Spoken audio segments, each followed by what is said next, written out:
avec Sandra. Bonjour Sandra.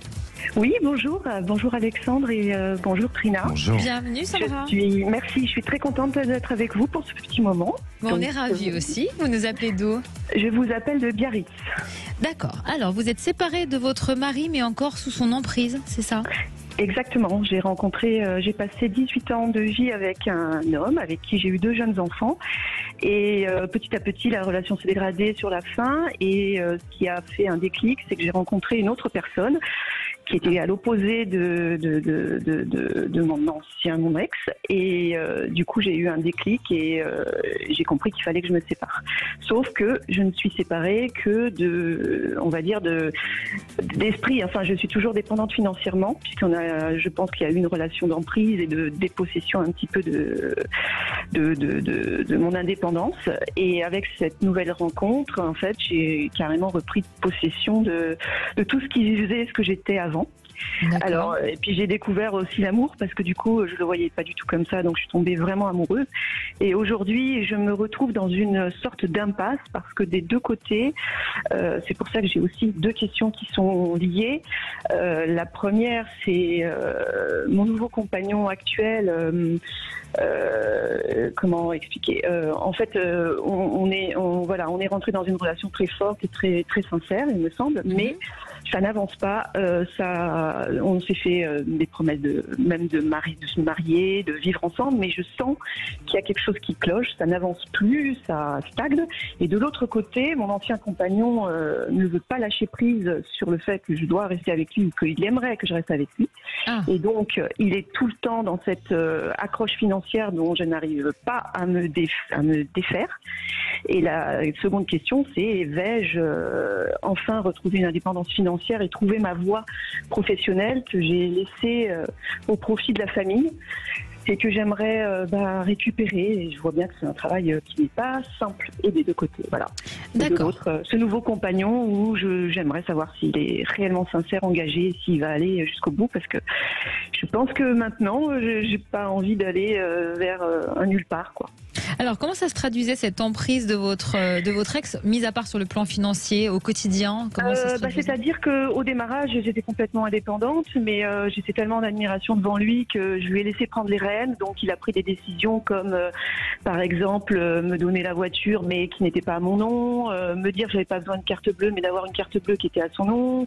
Enfin, tout a commencé comme ça, petit à petit, et je me suis retrouvée avec rien, en fait. Après, j'ai demandé à ce qu'on puisse se marier, ça s'est pas fait, ce pacte non plus, alors qu'on avait 2 enfants. Et petit à petit, je me suis retrouvée dépossédée et j'ai eu l'impression de m'être abandonnée complètement à cet homme que j'ai admiré et en qui j'ai eu une entière confiance, même plus qu'en moi-même. Donc c'est sur la fin où je me suis dit c'est plus possible. Je me suis rendu compte que je n'avais rien en fait de cette relation. C'était pas un partage constructif, c'était une vie ensemble, mais avec quelqu'un qui avait tout pouvoir et une autre personne qui s'était abandonnée à l'autre tout pouvoir. Donc voilà. C'est cette nouvelle rencontre qui vous a aidé à sortir de ça, à avoir le déclic. D'accord. Oui, il est complètement opposé. Et donc votre ex refuse la séparation? Eh bien oui, il a continué d'envoyer des messages d'amour, des messages aussi un peu destructeurs où bien évidemment il dénonce cette relation qu'il trouve absurde. Il juge que je vais dans un mur, que ceci, que cela, voilà, il m'écrit, il me demande de lui donner une dernière chance, enfin tout un tas de choses qui, à mon sens, n'est plus de l'amour mais de l'obsession. D'accord. Alors, est-ce qu'il sait que vous êtes de nouveau avec quelqu'un aujourd'hui? Oui, tout à fait. Oui, tout à fait. Je lui ai pas réellement caché. Je suis pas vraiment douée pour ce genre de choses. D'accord. Et lui pense à une tromperie, mais moi je pense plus à une vraie relation qu'à une tromperie, puisque c'est 1 an et demi que nous sommes ensemble en fait. Et vous étiez séparés déjà de votre compagnon quand vous avez rencontré le nouveau? On était déjà pas très bien et lui faisait des allers-retours et on vivait ensemble un peu en alternance. Il n'était pas tout le temps à la maison. Voilà. Alors, Alexandre, on vous écoute pour la suite. Alors, moi, il y a quand même une petite interrogation et quelque chose qui m'inquiète en ce qui vous concerne vraiment, Sandra, parce que à la fois dans votre témoignage, vous nous racontez que vous avez été pendant de longues années sous l'emprise d'un homme qui vous a un petit peu, je dirais, sous forme de manipulation. C'est vos propos, hein, c'est bien ça. Dépossédé, voilà, exactement. Et aujourd'hui, vous êtes face à une nouvelle rencontre avec un homme qui vous propose un autre mode de vie, un autre fonctionnement, qui vous ouvre aussi à une autre philosophie et à une autre manière de vivre. Mais aujourd'hui, votre choix, il se pose toujours en rapport à l'homme. Et il ne se pose pas en rapport avec vous-même. C'est ce que moi, de ce que je ressens, de ce que j'entends de vous, c'est à la fois vous avez peur de faire un mauvais choix. Ce qui serait peut-être plus judicieux ou plus important, c'est d'être à l'écoute de vous-même et déjà de faire un choix pour vous, ni pour l'un et ni pour l'autre. Parce que j'ai le sentiment que si vous faites un choix pour aller chercher la sécurité encore chez l'autre personne, et attention quand je dis l'autre, c'est pas péjoratif, et ça veut pas dire pour autant qu'il sera, l'avenir le dira, mais il peut aussi avoir des défauts et autant de belles qualités, mais aussi des défauts.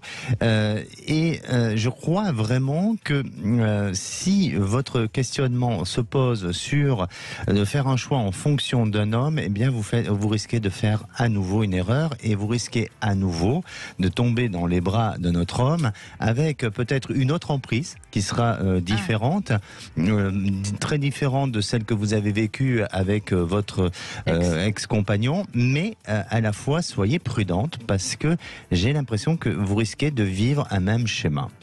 Donc ce qui est important, et vraiment, et là je vous amène peut-être plus à réfléchir et aussi à être en connexion avec votre intériorité, mais ce qui est important, c'est peut-être de prendre une décision en fonction de ce que vous avez envie de votre vie et non pas du sentiment que vous pouvez avoir envers l'autre.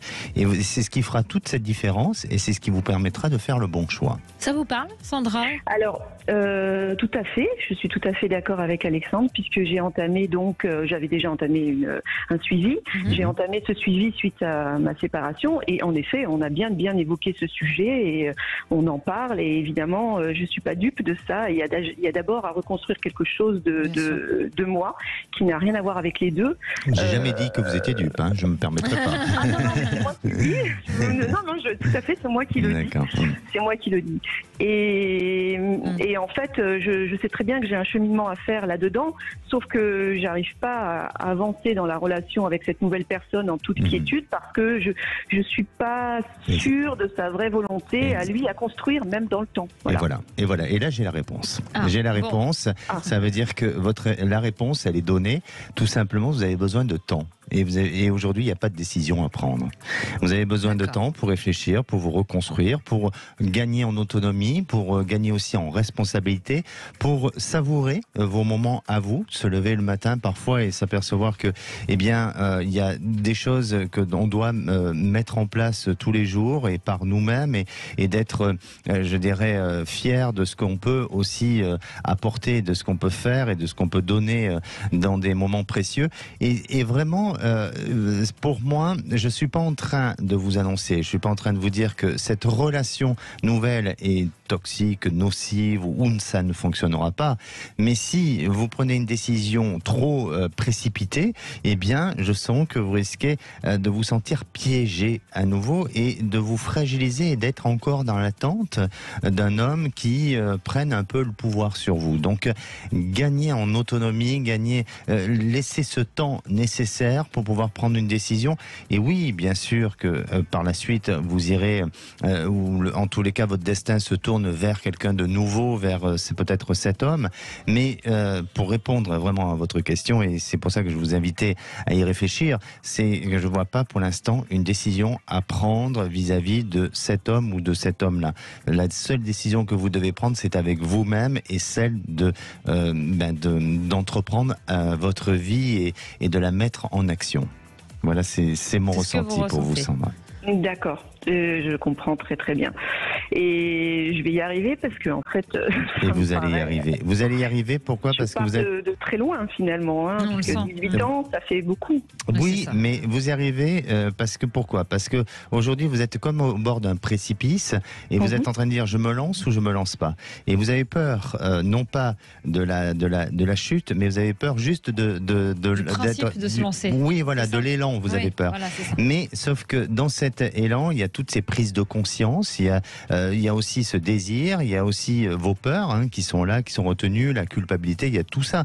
Mais pensez à vous, vraiment, pensez ce qu'il y a de bon pour vous et de ce que vous avez envie. Et plus vous aurez dans votre vie des objectifs, plus vous serez dans une certitude d'avancer pour vous et non pas pour les autres, ni pour le regard d'une société ou autre, et plus vous serez amené à prendre la décision avec confiance, avec certitude, et rien ne vous arrêtera. Et c'est ce que je ressens pour vous. Ça va prendre encore un petit peu de temps, mais vous verrez qu'à partir du début de l'année prochaine, là, vous allez passer en action et vous allez changer beaucoup de choses. J'ai encore, d'accord, début d'année prochaine, c'est début d'année prochaine, exactement. Oui, au final. Donc il faut se libérer de ses peurs aussi.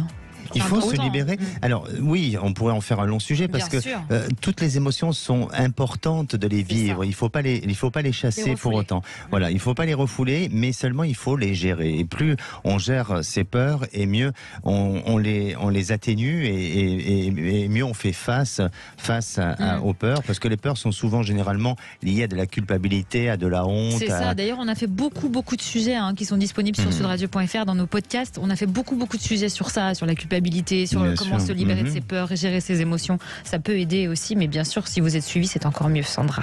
Oui, voilà. Tout à fait.